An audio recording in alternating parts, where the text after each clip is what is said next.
Think about the person you would call in the middle of the night. Not because it is polite. Not because it is expected. But because you know they would answer. Many of us imagine that this person should be a romantic partner. A spouse. Someone with a special label. But life does not always follow that script. People change. Relationships change. Time stretches in ways we cannot predict. And yet our need for care does not disappear. The quiet truth is that no single relationship can carry us through an entire life. This is not a failure. It is a fact. And once we accept it, something opens. The context matters because we are taught a narrow story about love. We grow up hearing that one person will be everything. Emotional support. Daily companion. Caregiver. Witness. This story is comforting. It feels simple. It feels safe. But it also places a heavy weight on one bond. When that bond breaks or weakens or ends, people feel lost. Not only heartbroken but unanchored. What often hurts most is not only the loss of one person but the collapse of a whole support system that was never allowed to be wider. Meanwhile, friendships are treated as optional. Nice to have. Extra.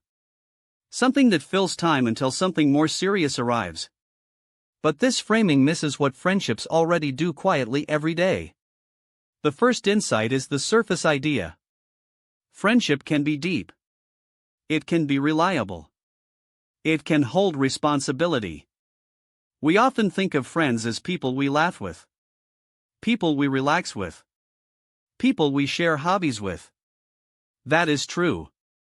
But friendship can also include care during illness, support during addiction, presence during grief, long-term commitment without romance. These are not rare exceptions. They are simply under-recognized. When people step in for friends during hard times, they do not see themselves as heroes. They see themselves as doing what love requires. They fly across countries. They change routines. They show up again and again. The only reason this surprises us is because we did not give friendship permission to be this important. The second insight is the hidden assumption. We assume that deep commitment must be romantic to be valid. We assume that if care is not sexual or legal, it is somehow less serious. This assumption shapes everything. Housing laws. Medical decisions. Work leave. Social recognition. It tells people who they are allowed to depend on. When someone chooses to build their life around a friend, we often see it as temporary. As a phase. As something that will be replaced. But many friendships last longer than marriages. Many friends know each other more deeply than partners ever will. They grow together. They change together. They witness each other becoming different people over decades. The problem is not that these bonds are weak. The problem is that we do not have language or structures that honor them. So people who rely on friends often feel like they are doing something unofficial. Something that needs explanation. The third insight is the structural pattern. Modern life is unpredictable. People live longer. They move more. Families scatter. Relationships start and end at different times. In this reality, survival depends on networks, not pairs. Yet our systems are still built around pairs. One emergency contact. 1+1 invitation. One default caregiver. This mismatch creates loneliness even among people who are not alone. Someone can have many friends and still feel unsupported because the system does not see those relationships as real. When care is needed, the question becomes who is allowed to help. And often the answer is too narrow. This is why some people fall through cracks even while surrounded by love. The love exists. The permission does not. This leads to a reframing.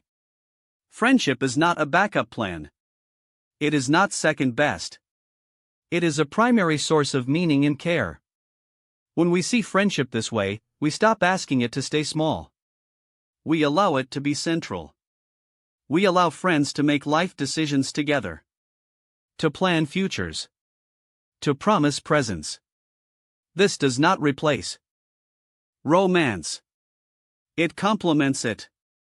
It spreads the weight of being human across more than one bond. It creates resilience. When one relationship ends or weakens, others remain. When one person cannot carry you, someone else can step in. This is not about lowering expectations. It is about distributing them wisely.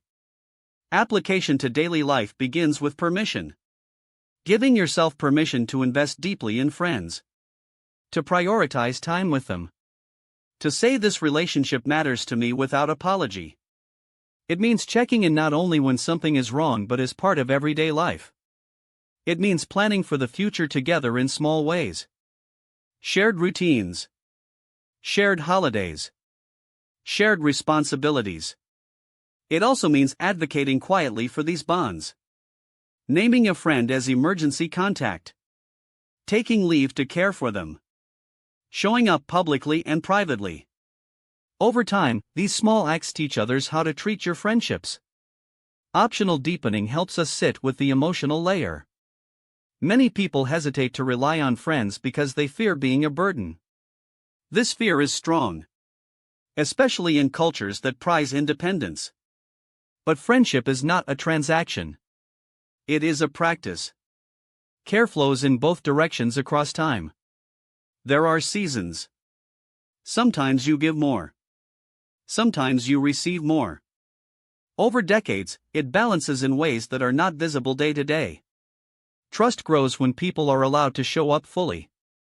When someone supports a friend through illness or recovery, something deepens. Not out of duty but out of choice. This choice is powerful. It says I am here because I want to be. That can feel more grounding than obligation. Friendship also offers a different kind of honesty. Without the scripts of romance, friends often see each other more clearly. They allow change without panic. They adapt. They forgive differently. They stay through versions of each other that a romantic relationship might not survive. This flexibility is a strength. It allows long arcs.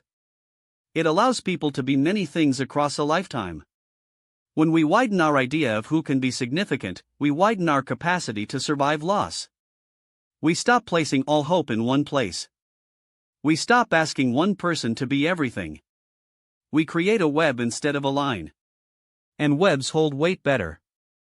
They bend instead of breaking. This is not a call to abandon romance. It is a call to stop neglecting friendship. To stop treating it as a side story. To recognize that many of the most meaningful acts of care in our lives may come from people we are not taught to center. When we honor those bonds, we honor the reality of how people already love each other. So as you think about the people who have shown up for you and the ones you have shown up for, you might ask yourself what would change if you gave those friendships the same importance you were taught to reserve for only one kind of love?